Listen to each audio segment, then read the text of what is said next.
So first, let me start off this topic by saying I give 100% credit to my friend Patrick Renvoise for totally opening my horizons to this topic. So what Patrick and his team at SalesBrain have done over the years is really the only 100% scientific based model of persuasion, considered to be the leading info in the world on neuromarketing. In fact, if you're in B2B sales and B2B marketing, CEO, if you're doing anything that is business development facing, I do 10 out of 10 recommend checking out Patrick's book. We're not affiliated in any way besides the fact that I'm a huge fan, and I've taken a lot of these insights and applied it into neuromarketing. So why are we talking about this? Marketers fail to realize that a lot of their content efforts, and they're really failing to realize that in their content efforts, number one, the primal brain is the part of the brain that attaches to the back of your brain, basically your brainstem area, is over 500 million years old. The rational brain, the frontal lobe and everything on your brain, is about 3 to 4 million years old. So what is neuromarketing and why does it apply to content marketing? Well, when you're communicating with your audience, you are in fact first and foremost always communicating with the primal brain. The primal brain is very fast. It's the quickest thing to analyze information, but it's also limited, as opposed to the analytical brain, which is slow, but very smart.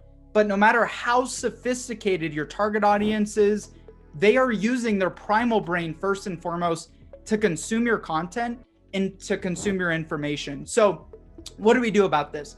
Content marketing is often done by gut, A/B testing and theory.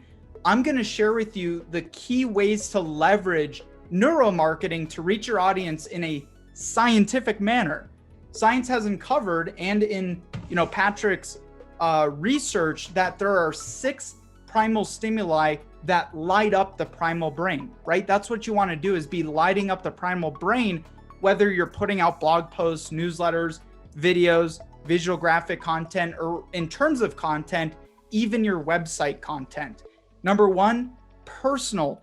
Does it speak to people personally? People are selfish by nature. Is it contrastable? Is there an A/B contrast between the information that you're relaying? Is it tangible, right? Is it memorable? Is it visual? And is it emotional? So I'll give you a really great example of a tangible example that I used recently in our content marketing.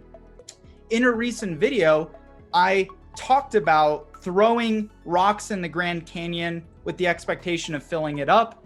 And it literally, in my video, I went to my yard and I grabbed a big rock and I held it and I kind of talked and I moved it and I made it tangible in the video. I also made it emotional by speaking to the pains. So that's just one of the great ways that if you're doing really any type of content, what are some key ways that you can elicit the primal brain to first capture the attention there?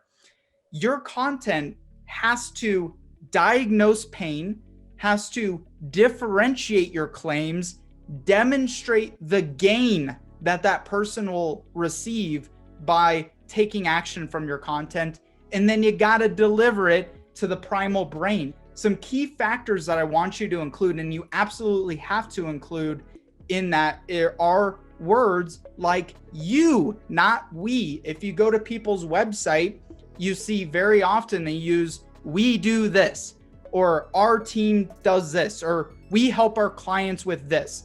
That completely shuts down the primal brain and is not as receptive to the audience versus talking in terms of you.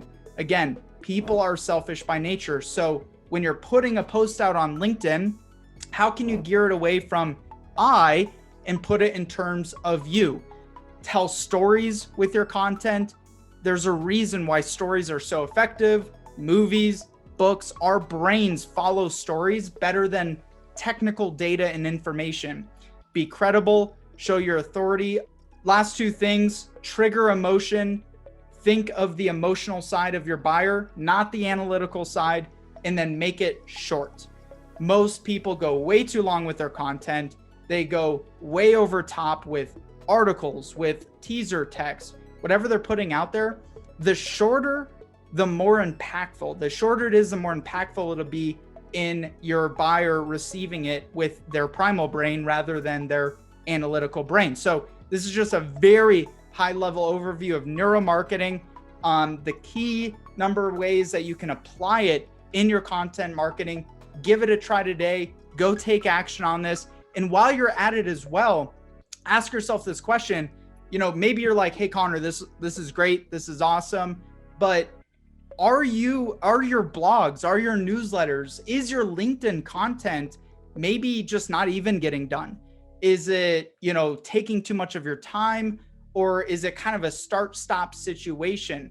If you've already realized that you need a partner like our team at Active Blogs to create all of your content for you, send us a message at activeblogs.com. Go check out our website, fill out the What I Need Fast form. We will create a custom quote for you to partner up, create your content in a way that complements how your buyers need to be consuming your content and want to be consuming your content.